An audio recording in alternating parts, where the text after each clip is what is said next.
ነገርሽን ተይና እስቲ የጥሞና የእርጋታ ጊዜ ይኖርሽ። ምክንያቱም ወላሂ እየሰራሽ ያለውን ቁጭ ብለሽ በጥሞና ስታየው የሸይጣንን እርምጃ ኮቴ በኮቴ እየተከተልሽ እንደሆነ ትረጃዋለሽ። ላስታውስሽ ወደኋላ አንድም ቀን ከትዕቢት ወጥተሽ እንደማታቂ።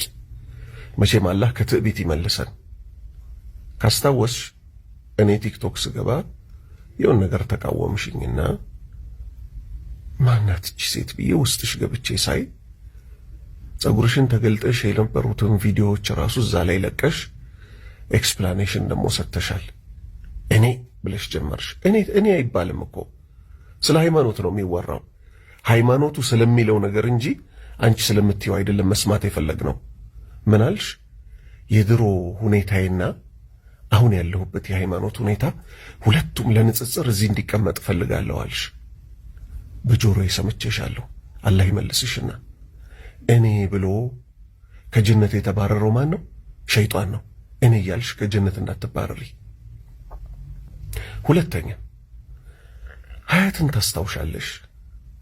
ሀያት ናስር የተባለችዋን እህት በግል መከሬ ሳበቃ ጥፋቶቿ ግን እየበዙ ሄደው ሸሆቹ እኮ ታሉበት ሆነው ያዩኛል ምናምን የሚል ክህደት ስታስፋፋ ግን ጠቅለል አድርጌ መልስ ሰጠሁባት። አንቺ የሙስሊም ወጣቶች እናት ነኝ ብለሽ ሚዲያ ላይ መቀነትሽን አስረሽ ብቅ የምትይዋ ሴትዮ ምን አልሽ? ሰው እንዲህ ነው የሚመከረው? የእኔ እናት ስታሳዝን እንደው ጥሩልኝ፣ እንደው ስልኳን ስጡኝ፣ አንጀቴ ውስጥ ገባች አልሽ። እንደው አላህን አትፈሪም? አላህን አትፈሪም? አሁን እንዲህ ነው መቆርቆር የነበረብሽ? ለምኑ ነው መቆርቆር የነበረብሽ? ለሐቁ ወይስ ሀያት በጫማ ጥፊ ላለችው ሐቅ? ነቢዩ ሰለላሁ ዐለይሂ ወሰለም አንቺ የምትነግጅባቸው ታላቁ ነቢይ ምን አሉ መሰለሽ? ረገሙ። ማንን? ወንድ ሆኖ በሴት የሚመሳሰል፣ ሴት ሆኖ በወንድ የሚመሳሰል።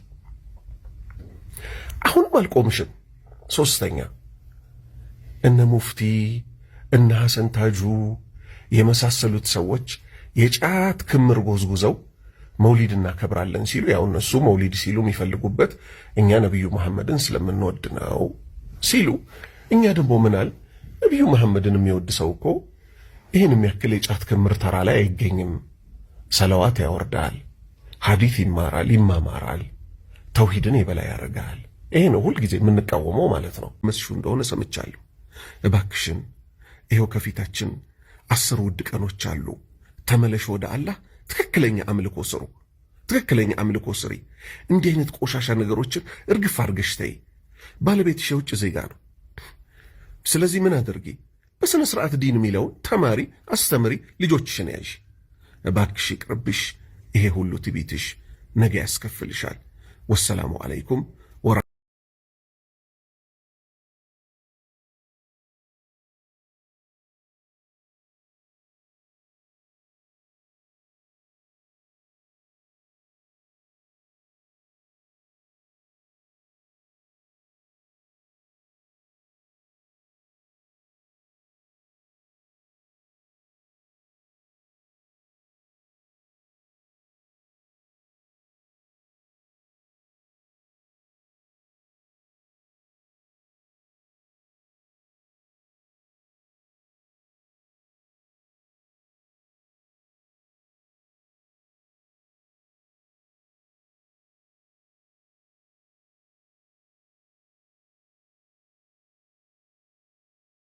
ይሄንን አጋጣሚ ግን ተጠቅሞ አሲያ ላይ እነሳለሁ ነን ሙስሊሞችም ከኔ ጎን ስለሚሆኑ እሷን የሚጠላት ስላሉ ብሎ መነሳት ጓሄር ነው የምለው። እኔ ቀጥልበት ነው የምለው። አላህዬ ሱብሃነሁ ወተዓላ እኔ የምሰራው ሌላው የሚሰራውን ያውቃል። ዳትስ ኢት። ይሄን አድርጌ የሚባል ነገር የለም። አንድ ሰው የሚያረገውን ነገር የሚያረገው ለአላህ ብሎ ነው ሱብሃነሁ ወተዓላ ከአላህ ዘንድ ነው የሚጠብቀው። አለቀ። እዚህ ቦታ ላይ በመጣሁበት ጊዜ የሚወዱ እህቶች ወንድሞች አሉ፣ የሚጠሉኝም እህቶች ወንድሞች አሉ። ሁሉንም ሪስፔክት አድርጌ ነው የምቀጥለው። አንድ ቀን አይደለም ለሙስሊም እህቶች ወንድሞች ለነን ሙስሊሞች ቆሻሻ ንግግር ተናግሬ አላውቅም። ይሄንን እስልምና አላስተማረኝም። ፉክክር ተፎካከሩም አልተባለም። የምፎካከርበት ምንም ነገር የለኝም። እኔ ብዙ ቪዲዮዎች ሼር ተደርገውኛል። አላህዬ ምስክሬ ነው፣ አላየኋቸውም። አይ ዶንት ዋና ሲ ኢት። ምክንያቱም እኔ እዛ ጋር አይደለሁኝም ያለሁት። ኦኬ ላይቭ ላይ በምገባበት ጊዜ መልእክቴን አስተላልፋለሁ። ላይቭ ላይ ከእህቶቼ ከወንድሞቼ ጋር እጫወታለሁ። እንደውም እኔ ብዙ አልጫወትም። ብዙ ጊዜ ሲሪየስ ነው የምናገረው። ታውቃላችሁ። ይሄንን ለእናንተ የማስረዳት አያስፈልግም።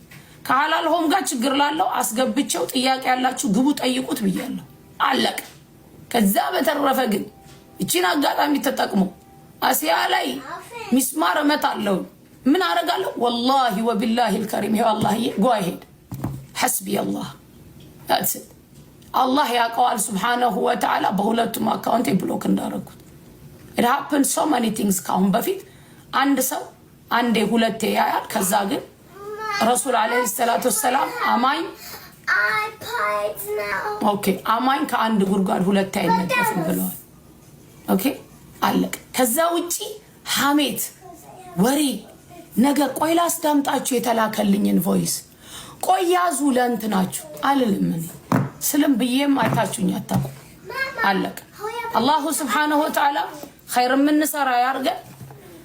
ዛሬ ላይ እኔ ሪኮርድ አድርገው የላኩልኝ ማለት ነው። አይ ዋዝ ሻክድ ገረመኝ። እኔ በሃጂና በሐላል ሰበብ ፐርሰናል ላይፌን ሁላ አንስተዋል። ስለ ባሌም ተናገሩ። ስለ ባሌ ነን ሙስሊሞች በጣም ሰድበውኛል። ሐስቢ አላህ ብዬ ትቻለሁ።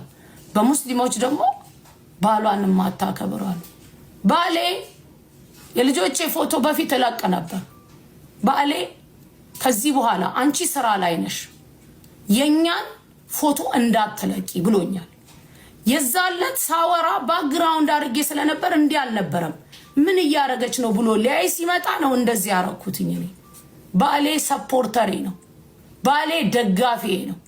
እኔ ዳዕዋ ሳረግ ልጆቼን ይዞልኝ የሚወጣ ልጆቹን ይዞ የሚወጣ እሱ ነው። ስለ ባሌ ዛሬ ላይ ወጥተው ላይቭ ላይ ሲናገሩ ቆይ ሐስቢ አላህ ነው ምላችሁ። ኦኬ ሐስቢ አላህ ዛሬ በሙስሊም ቤት ስለሱ ሲናገሩ ነበር። አያችሁ ነን ሙስሊሞች በባሌ ሰድቦኛል። እኔ በባሌ አላፍርም፣ ግን ባሌ አይፈልግም። ላይቭ ላይ ካሁን በፊት ፎቶ ለቅቄ ዩቲዩብ ላይም ለቅቄ ፌስቡክ ላይ አንቺ ስራ ላይ ነሽ፣ በምትሰሪው ስራ ላይ የፋሚሊ ነገር አታስገቢ ተብያለሁ። ባሌ ምንም አይነት ሰው ቢሆን አከብረዋለሁ። ኦኬ ስለ ባሌ የተናገሩትን ቪዲዮ ልከውልኝ ሱብሃንአላህ ነው ያልኩት፣ ሐስቢ አላህ ነው ያልኩት። ይሄን ያህል ደረጃ ያስኬዳቸው ጥያቄያቸው የሐላል ወይ የሃጂ ጉዳይ እንዳልሆነ ግልጽ የሆነ ማስረጃ ነው ለኔ ማለት ነው። ከእንደገና ደግሞ ጀግና በርቺ ሲሉበት ባሉበት አፋቸው ሴት ልጅ ማንፈቀደላት ዳዕዋ እንድታረግ አደርጋለሁ። ዛሬም ነገም ከነጎደ ቁርአን ስፈስር ተፍሲር ላይ ችግር ካያችሁ መታችሁ ጠይቁ። ከዛ በተረፈ ግን እምጓዘውን ጉዞ አላህዬ ሱብሓነሁ ወተዓላ እስካለው ጊዜ ወደፊት ነው የሚሄደው፣ ወደ ኋላ አልልም። ብሎክ ስለተደረኩኝ እቺን አጋጣሚ ተጠቅሜ ከነን ሙስሊሞች ጋር ሆኜ አሲያን እመታለሁ። ምቱ ነው የምለው።